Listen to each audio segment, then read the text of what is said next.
अधिकार की हम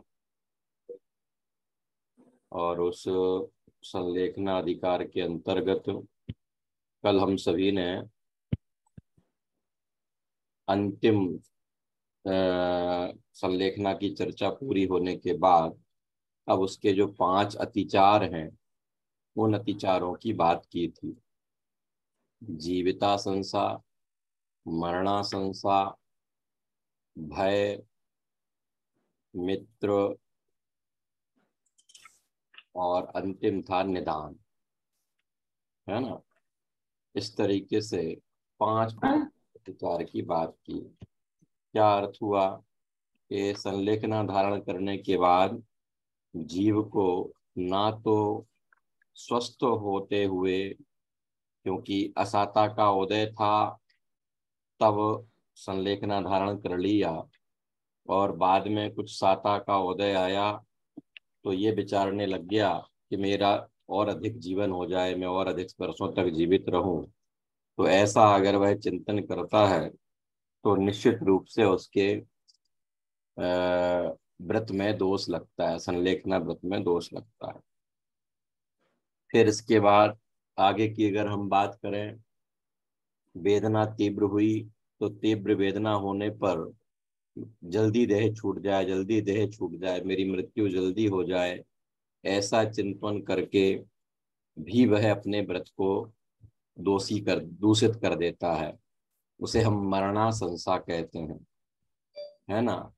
और फिर भय की बात, परलोक में क्या होगा, क्या मिलेगा क्या नहीं मिलेगा, कौन सी गति में जाएंगे, इस तरीके से ये भयभीत होना, वह भय है।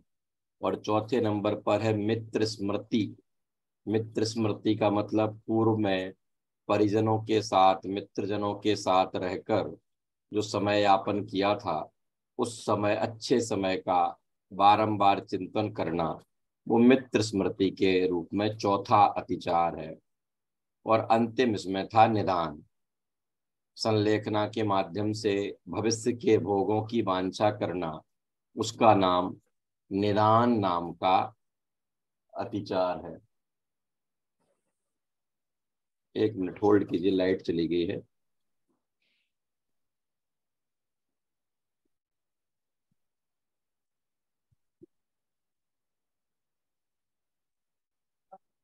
है, आ रहा हूँ भैया।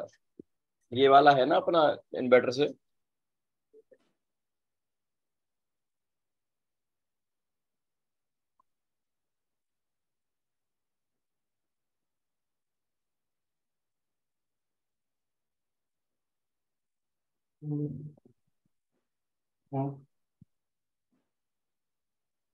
हाँ, हम बात कर रहे थे कि अंतिम था निदान, अर्थात भविष्य संबंधी भोगों की वांछा करना, वह भी संलेखना का अतिचार है।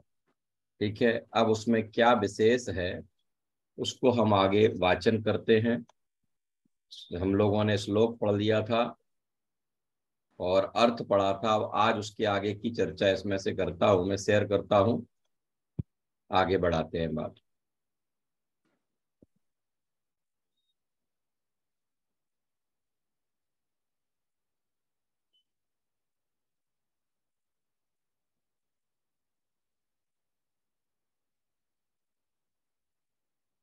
दिखाई दे रहा है स्क्रीन पर? जी।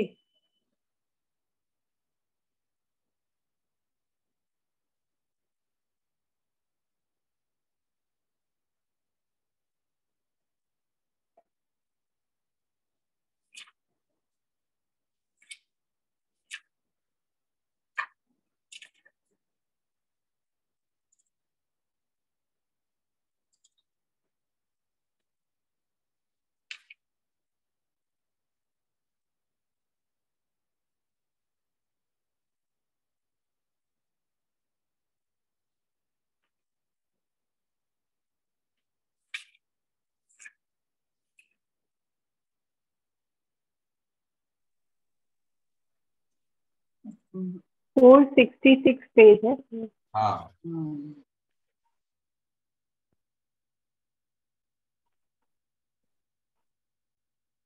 देखिए पहले एक बार श्लोक पढ़ता हूँ फिर से। जीवित मरणा संशय भय मित्र स्मृति निदान नामामः संलेखनातिचारा पंच जिनेन्द्रिय समादिष्टः। क्या है देखिए अर्थ। संलेखना धारण करके जो जीने की इच्छा करता है कि 2 दिन और जी जाऊं तो ठीक है, वह जीविता संसार नाम का विचार है। ठीक है, बात हम कर चुके हैं। मरण की इच्छा करना कि अब मरण हो जाए तो ठीक है, कब, जब असाता का तीव्रोदय आएगा, तो असाता के उस तीव्रोदय के काल में निश्चित रूप से वहां परिणामों में अस्थिरता होगी। तो वहां ये यही चिंतन करेगा कि ये देह जल्दी छूट जाए तो अच्छा है। उसका नाम मरणासंसा है। फिर है भय करना कि देखो मरण में कैसा दुख होगा, कैसे सहूंगा, है ना, अगले भाव में क्या होगा, कैसा होगा, इसका नाम भय नाम का अतिचार है। अपने स्वजन पुत्र पुत्री मित्र आदि की याद करना, स्मृति माने अपने परिजनों को मित्रजनों को स्मरण करना, है ना, उनके साथ बिताया हुआ अच्छे समय को याद करना, है ना, उसका नाम मित्र स्मृति है। और अगला है आगामी पर्याय में विषय भोग स्वर्ग आदि की चाह, मैंने इतनी साधना की है, मैंने ऐसा किया है, तो इस साधना के फल से कम देव गति तो मिलनी ही चाहिए। अगर मनुष्य गति मिलती है तो अच्छा परिवार, अच्छा ऐसा मिलना चाहिए। ये सारा जो कामना की जा रही है इसका नाम निदान है। इस प्रकार जिनेन्द्र देव ने संलेखना के 5 अतिचार कहे हैं। ठीक है, भावार्थ देख लेते हैं थोड़ा सा। संलेखना मरण में समस्त प्रकार का त्याग करके केवल अपने शुद्ध ज्ञायक भाव का अवलंबन लेकर समस्त देहादि से ममत्व छोड़कर संन्यास ग्रहण किया। माने इस देह से ममत्व छोड़कर, जो हमने सबसे पहला श्लोक पढ़ा था, याद आया होगा, उपसर्गे दुर्भिक्षे जरसि रुचायाम च निः प्रतिकारे धर्माय तनु विमोचन माहू संलेखना मार्या। धर्म के लिए अब स्थिति गंभीर हो गई है, अब समय का कुछ नहीं पता, इसलिए अपने धर्म साधन के लिए इस देह के प्रति से ममत्व छोड़ देना, इसका नाम है तनु विमोचन।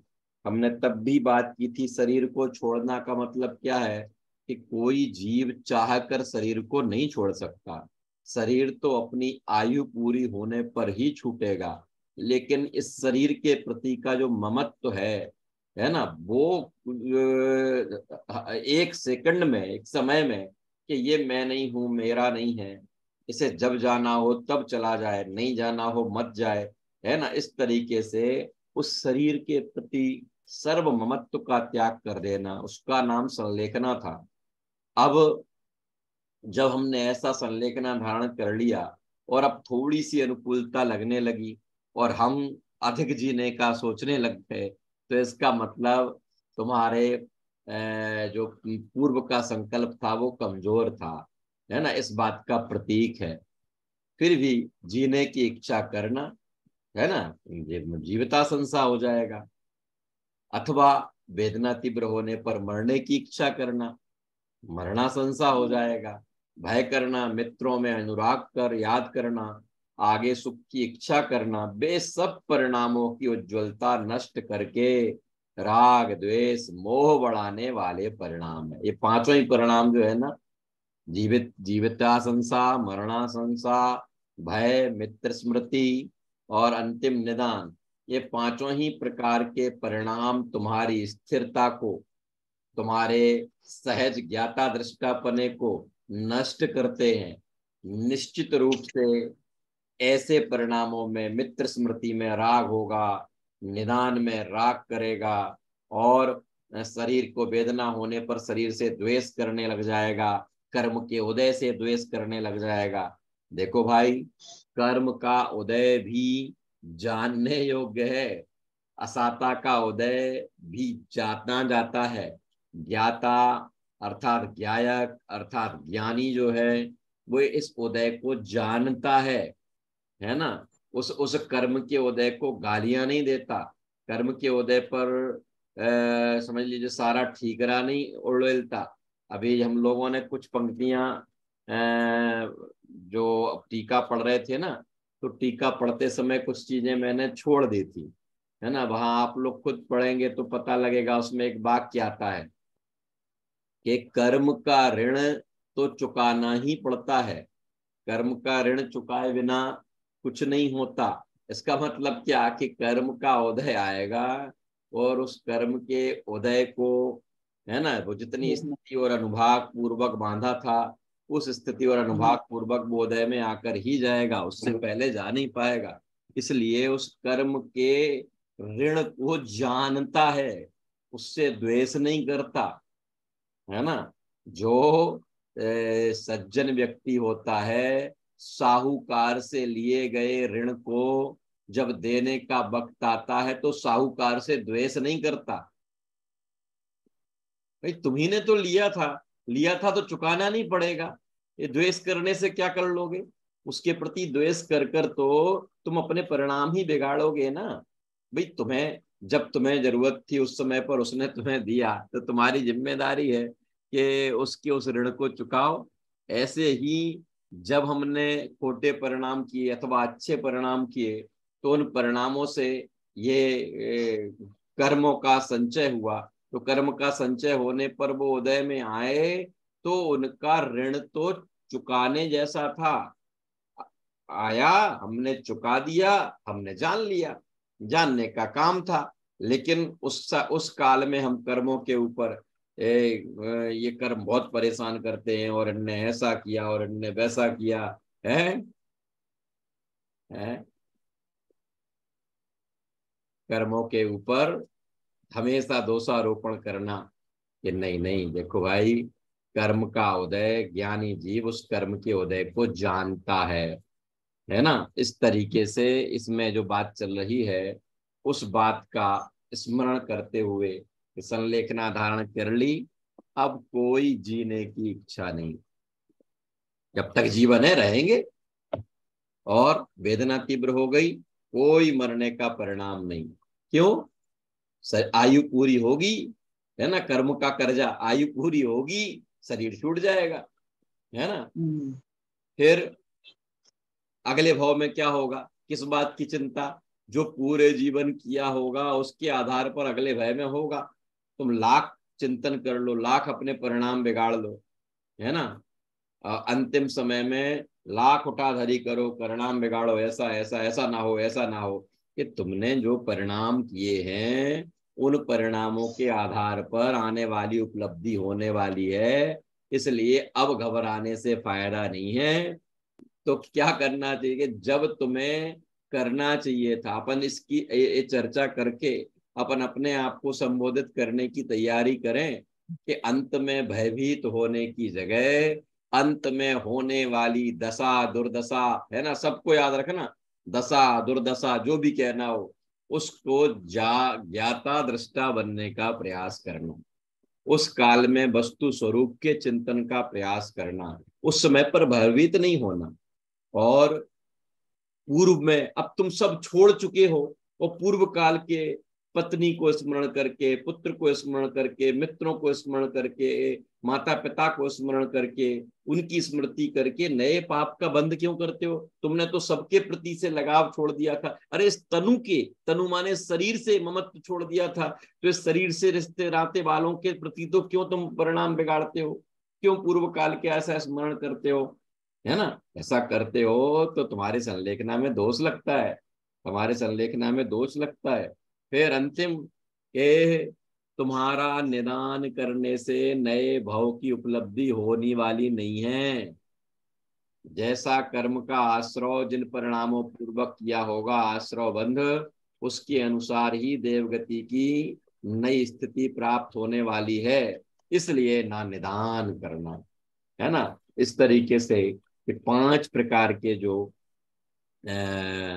संलेखना के अतिचार हैं, उनकी चर्चा यहाँ इस श्लोक के माध्यम से की। सरल भी है, आप लोग इसको अतिचार वाले श्लोक को भी याद कर सकते हैं, है ना। चलो, ये प्रगति जी कोई प्रश्न कर रही हैं, बोलिए बोलिए। प्रश्न नहीं है भैया जी, आपके इस प्रसंग से मुझे उनकी याद आ गई, अनंग सरा की। हाँ उन्होंने 2500 वर्ष थे वो उस जंगल में संलेखना ले ली थी। तो उनके मामा आए थे, वो बिल्कुल गई नहीं थी। उन्होंने कहा कि अब तो हमने संलेखना ले ली है, अब हाँ, हम अब वापस तो नहीं संलेखना जाएंगे। धारण कर ली है, अब कोई नहीं, जो होगा वो होगा, है ना।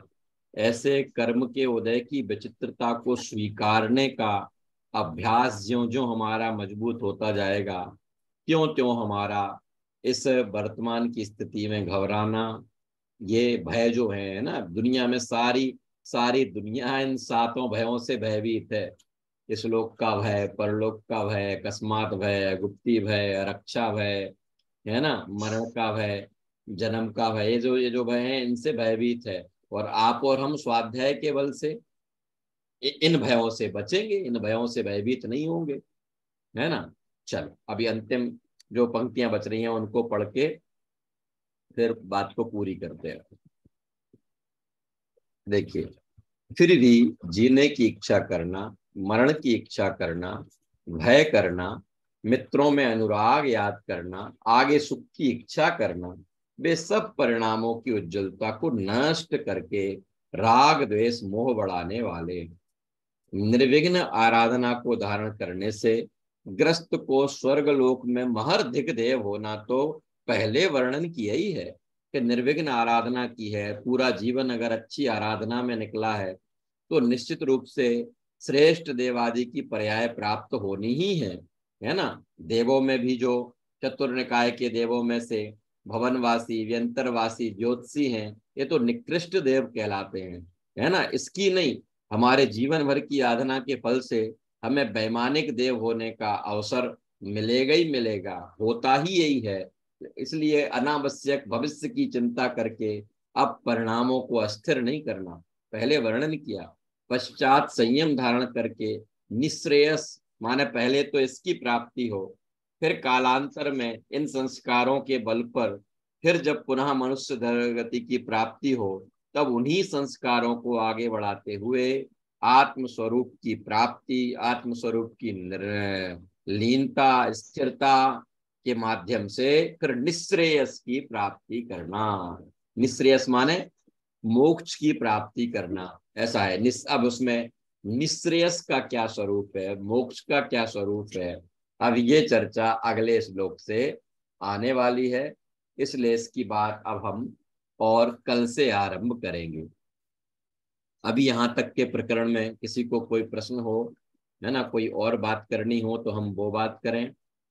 पहले बनवाला भाभी से थोड़ी सी बात करते हैं। भाई साहब का अभी स्वास्थ्य अस्थिर हुआ था, अब जय जिनेन्द्र। ठीक है भाभी स्वास्थ्य? हाँ अभी ठीक है, ठीक है। चल रहा है वहाँ। हाँ, थोड़ी आप वीकनेस भी बहुत लगी आकुलता है के अभी। परिणाम ना करें, है ना। और भाई साहब को भी तो ये है सब ही नहीं है, पर वहाँ हो जाता है वो सुनाते तो। रहें, सब कुछ वहाँ आप भी सुनाएं, है ना। और स्वयं भी स्थिर रहने की कोशिश करें। असाता का उदय है, समय रहते वो उदय जाएगा। हमारे आर्थ चिंतन से उस उदय में परिवर्तन नहीं आएगा। नवीन कर्म बंधने के अलावा हमारे हाथ हाथ कुछ नहीं लगने वाला। आप लोगों का अच्छा स्वाध्याय है, धैर्य है ना। इसलिए हम सभी साधर्मियों की यही भावना है कि आप आराम से तत्व चिंतन में ही अपना समय लगाएं, और उनको भी कोशिश करें तत्व चिंतन में ही उनका भी समय लगे। नहीं अभी इसीलिए मैंने चला दिया, मैंने कहा चलो आज कोई है नहीं तो अपन मैं चला देती हूँ, आप भी सुनो मैं भी सुनो, ताकि हाँ विकल्प उस शरीर की तरफ नहीं जाए। अपना थोड़ा सा सुनेंगे तो विकल्प हटेगा वहां से, क्या कि ठीक बस बात। चला दे तू, मैं बैठ जाती हूँ आपके पास और मैं सुनो, आप भी सुनो मैं भी सुनो। हाँ बाकी क्या कोई आने जाने वाला रहता है तो पता ही नहीं चलता। जी भाभी। वो आ जाते कोई तो उस समय चला नहीं सकते कोई। हाँ हाँ मिलने वाला आ जाते तो, हाँ मिलने वाला आ जाते तो दिक्कत रहती है उस समय में। तो भी चला लेती हूँ मैं, तो सुबह आए थे मैंने चल रहा था, सुनो अब आप। चलिए, अब मैं ये सारे श्लोक जो अपन ने संलेखना अधिकार में अभी तक पढ़े थे उनको एक बार वाचन करता हूँ। अगर किसी को कुछ पूछना हो, कोई बात करनी हो तो अपन कर सकते हैं अभी। भैया जी, हाँ बोलिए। भैया जी, ये हम लोग दस मतलब मिनट सारा दिन हम लोग सारा दिन कर्म ही बांधते रहते हैं क्या? प्रति समय, एक एक है? समय ऐसा नहीं है जब कर्म का आश्रव नहीं हो रहा हो। प्रति समय कर्मों का आश्रव हो रहा है ना। सोते उठते बैठते भी हो रहा है। सोते हाँ, सोते उठते बैठते सोते भी हो रहा है। सोते समय भी परिणाम चलते हैं, उस समय भी आश्रव हो रहा है। इसलिए पर ये हमें वाली जो हमें कर्म समाधि के भावना आश्रव है से भैया क्यों जी, हो रहा है ना। वो उन्हें उनका ये वो पुद्गल का कार्य पुद्गल में हो उनका रहा काम है ना। वो पुद्गल का कार्य पुद्गल में हो रहा है, होने दो, है ना। तब पाकिस्तान बहुत तैयारी करता है, लगातार तैयारी करता है युद्ध की, उसे उसकी तैयारी करने दो, हम अपनी तैयारी करें। हम उसकी तैयारी से, उसके कामों से क्या क्या करें। हम तो ये देखें ना कि वो अपना काम कर रहा है, उसे अपना करने दो। मैं ज्ञाता दृष्टा क्यों नहीं रह पा रहा हूँ। मेरा स्वभाव जानना देखना है। मैं जरा से उदय से विचलित क्यों हो जाता हूँ, है ना। जरा पुण्य की उदय में भी अब बहुत ज्यादा आनंदित होकर अहंकारी होना, वो विचलित होना ही है।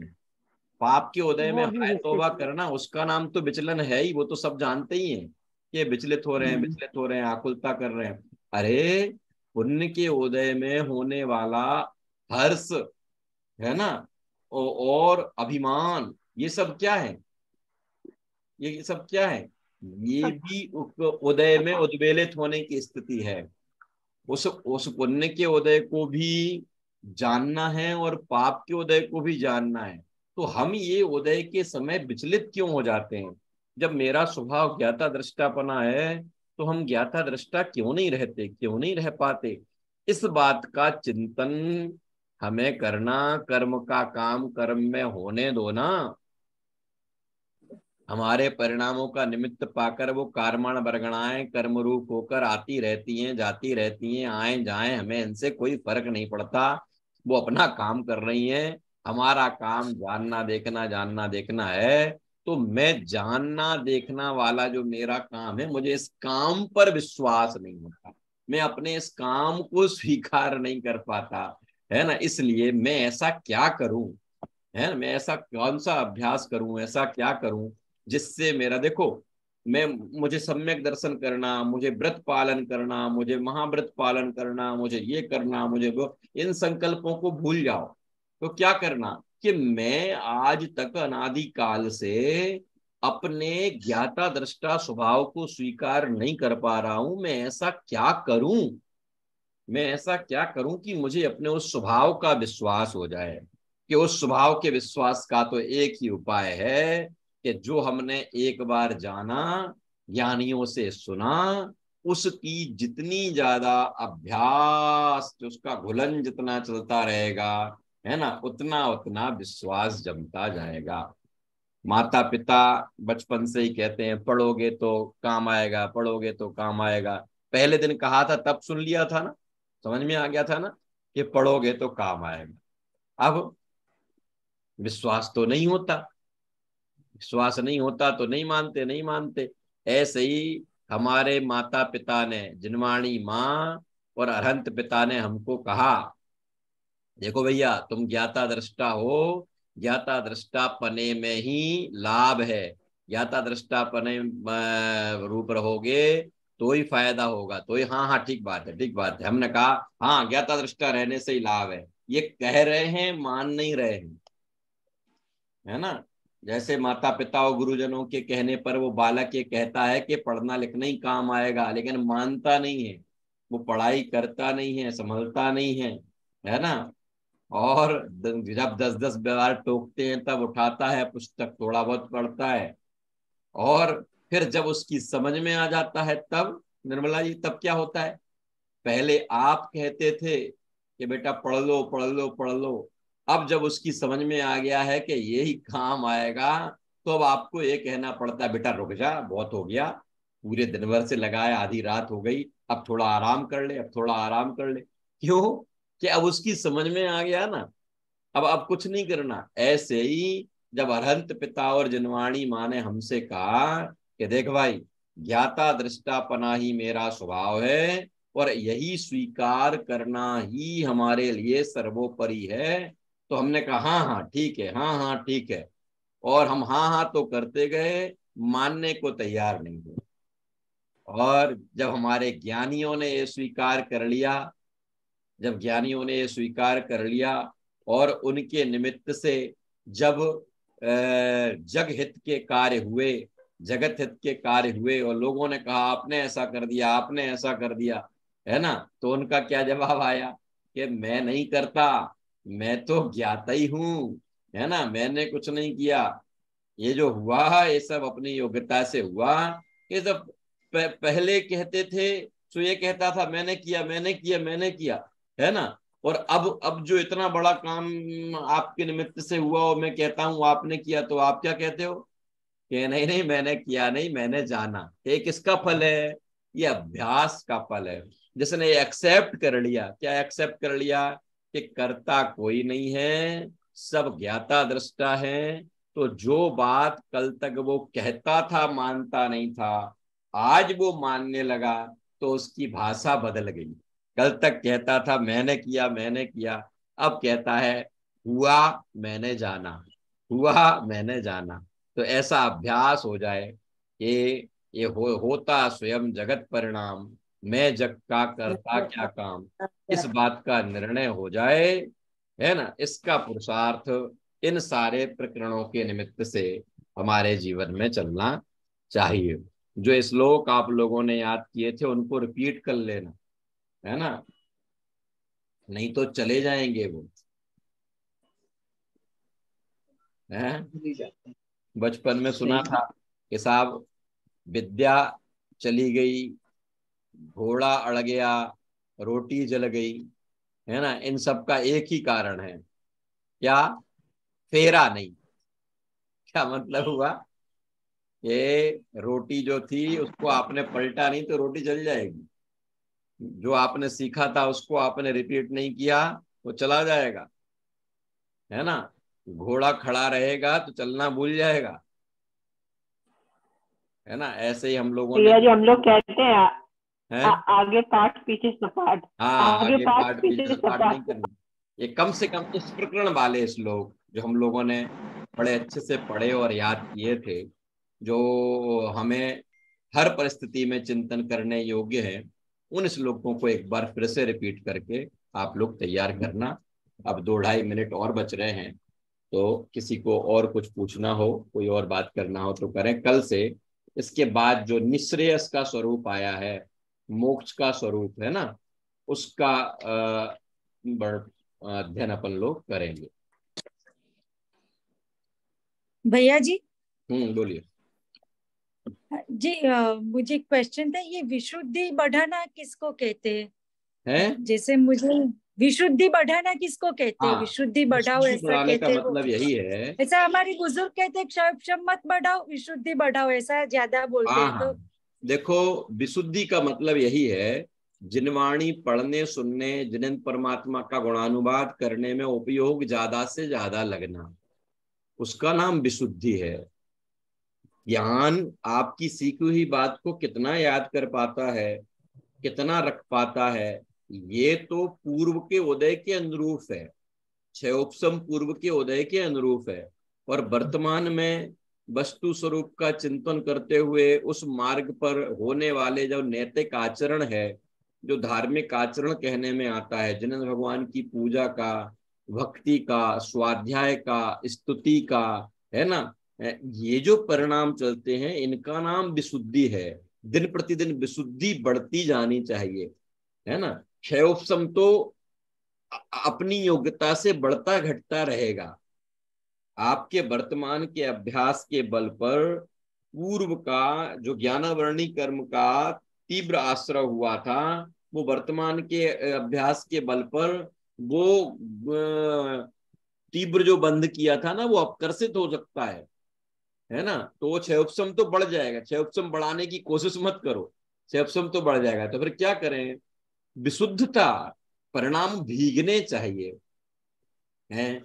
देखो सही बात यह है, अभी जो हम लोग चर्चा कर रहे हैं, इस चर्चा को करते समय एक तो ये हो सकता है कि हाँ हाँ ठीक है शास्त्र की बात है हमने पढ़ ली, और एक ये सुनते समय चित्त भीग जाए,